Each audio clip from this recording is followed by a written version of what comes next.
going through the book of Ezekiel, and I thought I'd come out here and do this freehand because we have a storm rolling through, and I just thought it was appropriate with what was going on during Ezekiel's time and the shadow mounting over the kingdom, and the conquering of Jerusalem was shortly to happen. So it's similar to what's going on in the book of Jeremiah. They were alive during the same periods of time. They overlapped. And Ezekiel was taken into captivity during what they call the first deportation, when Babylon had come up against Jerusalem and Judah. So during the reign of Eliakim, also Jehoiakim, same person, he rebelled against Babylon. Babylon came, laid siege. He died. Jehoiachin was then placed as the ruler for about 3 months. He surrendered the kingdom. Nebuchadnezzar took Jehoiachin, and I think, was it 3 or 10,000? 10,000, I think. People captive, anyway, and what they call the first deportation of the southern kingdom, Judah, there at Jerusalem. And so that's how Ezekiel in 597 was brought to Babylon. 4 things stood out to me that I thought as I reflect on them so far as I'm reading through the book, that I wanted to share. One, in chapter 6, verse 9, as God is responding to his people setting up idols in the temple and all these detestable things. So often throughout the scripture, idolatry is made metaphorically like adultery towards God, to giving what we should be giving, that relationship, that worship, that proper relationship with God, honor, love, devotion, prayer, the one we look to for life, hope, help, and all thanksgiving, and giving it to these other nothings, these other idols. And here we read something I find just astounding, that how I have been hurt by their adulterous heart. In chapter 6, verse 9, that's a portion of it, where God is saying that, man, flesh and blood, like you and me, hurt the heart of God. How we have hurt the heart of God.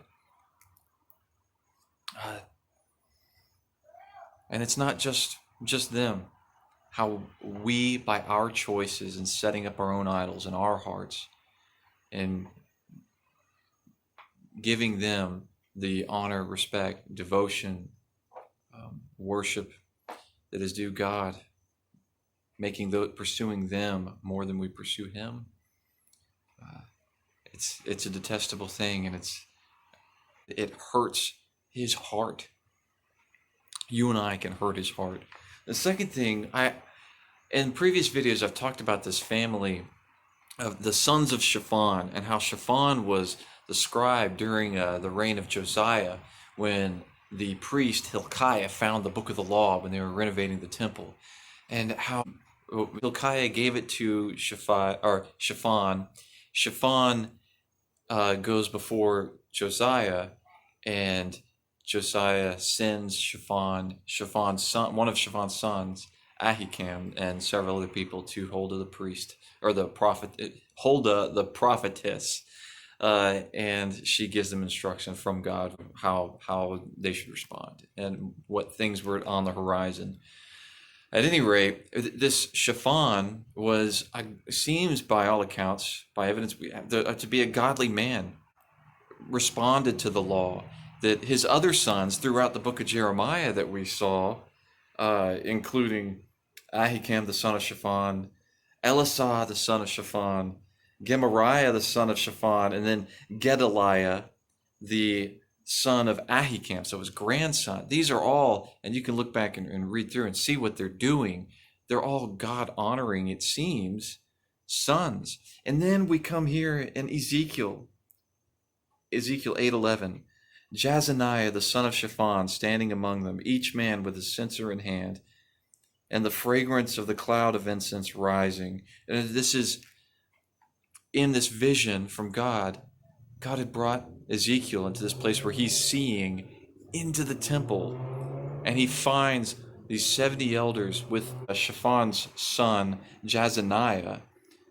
This son there with a censer in hand, offering incense and worship to these false gods and detestable images that he sees in there, and how heartbreaking it is. And it just shows that if this is the same Shaphan that is it's one of his sons, how it matches our experience that sometimes, no matter how godly an example a parent gives, no matter what his desire, that his or her mother and father's desire is for their child, maybe all the other children made good godly decisions with their lives, it's still an individual choice, and sometimes children go astray from anything that the parents would desire or model, and anything that God would want for their lives.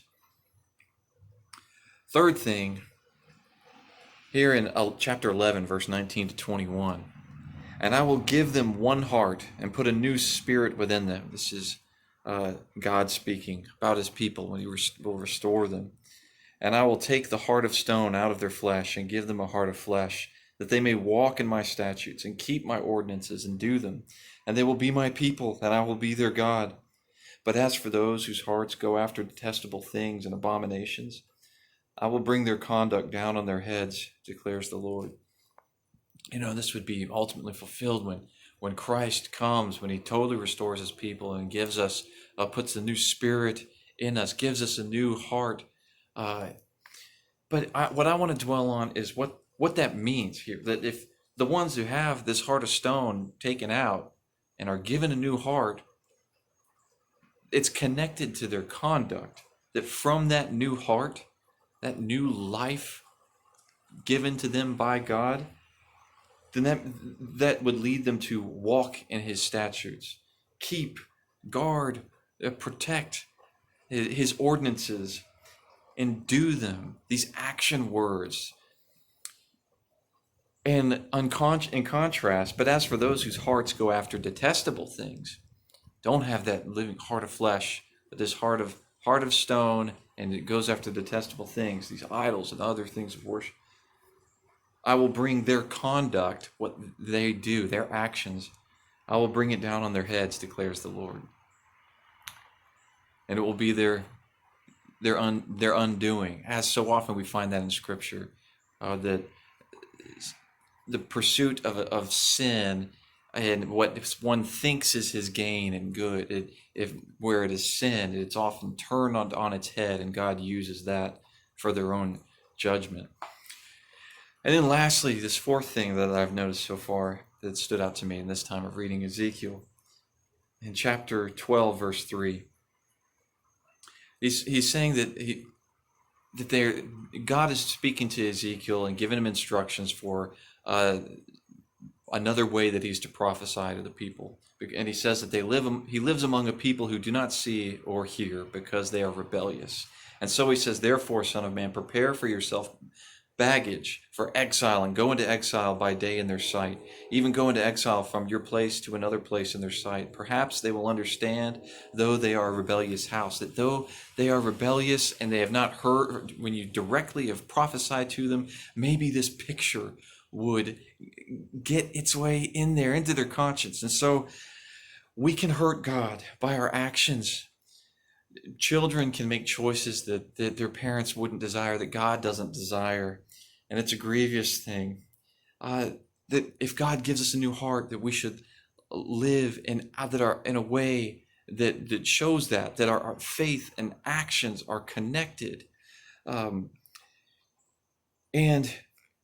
that from this example of how God speaks to his people, may we give a picture of the gospel to the world in our time.